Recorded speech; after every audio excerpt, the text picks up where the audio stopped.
Hi, this is Brandon Baines in the Math Department at Lipscomb University, here to talk with you today about empirical and theoretical probabilities. In this presentation, you'll learn how to calculate both empirical and theoretical probabilities. In probability problems, we define an experiment to be a controlled activity that yields a set of results. The results from an experiment are what we call outcomes. And a collection of outcomes from an experiment is called an event.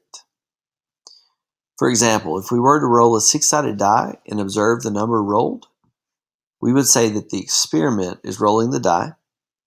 The outcomes are the values of rolling a 1, rolling a 2, 3, 4, 5, and 6, so on. And the possible event could be rolling an even number. There are other events we could define for this experiment.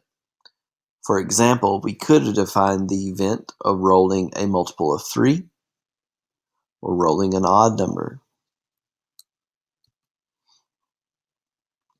We'll calculate two types of probabilities. The first is empirical or observed probability. We say the empirical probability of event A, and we use the notation P of A to indicate that.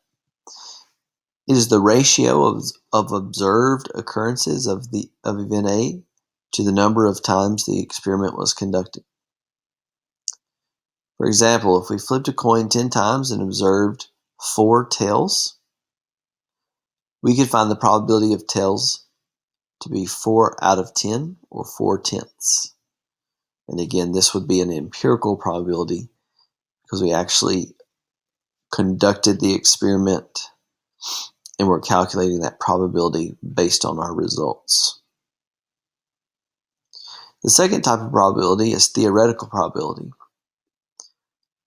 The theoretical probability of event A, called P of A, is the ratio of the possible ways event A can occur to the number of possible outcomes from the experiment. For example, the theoretical probability of rolling a 3 or a 5 on a six-sided die is 2 out of 6.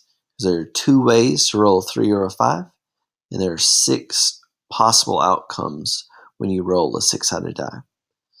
That probability reduces to be 1/3.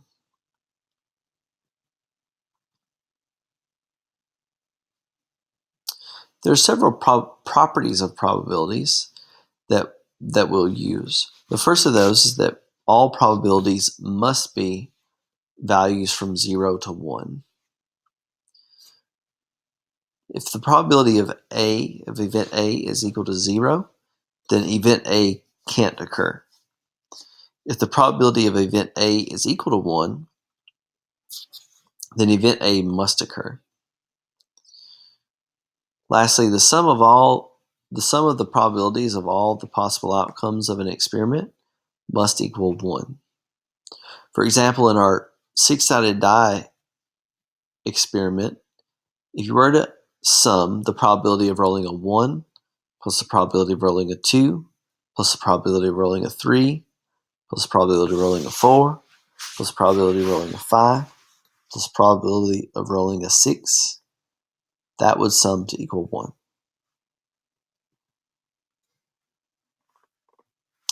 Let's see if we can tell the difference between an empirical or theoretical probability calculation. Consider the following experiments. The probability of selecting a heart from a standard 52 deck of cards would be calculated to be probability of hearts is 13 out of 52 or 1/4. The second we'll consider is 100 people were surveyed about their TV viewing habits. Of the 100 people, 38 of them selected HBO as their favorite channel. The probability of HBO being favorite channel is 38 out of 100.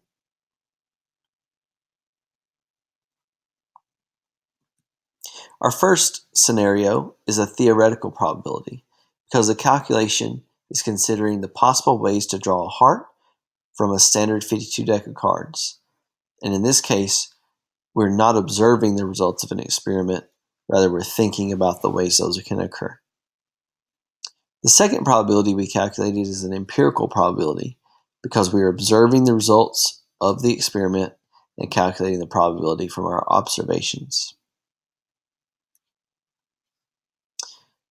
Another important idea is that every probability calculation actually tells us two probabilities. Keeping in mind that the sum of all possible probabilities must equal 1, then every time we calculate a probability, for example, if we know the probability of event A is equal to 0.3 or 3/10, then we also know that the probability that event A does not occur, which we typically call probability of not A, we know it must be equal to 0.7. This yields the following formula that we may use. The probability of event A is equal to 1 minus the probability that event A does not occur. Let's consider an example. Consider the experiment of selecting a single card from a 52-card deck of cards. I'm going to find the theoretical probability of the following.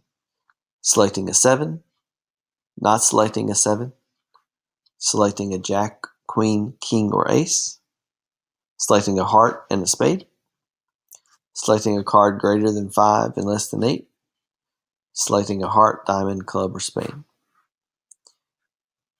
Give these a try. Pause your presentation. Then when you're ready to see the answers, press play and you'll see the answers.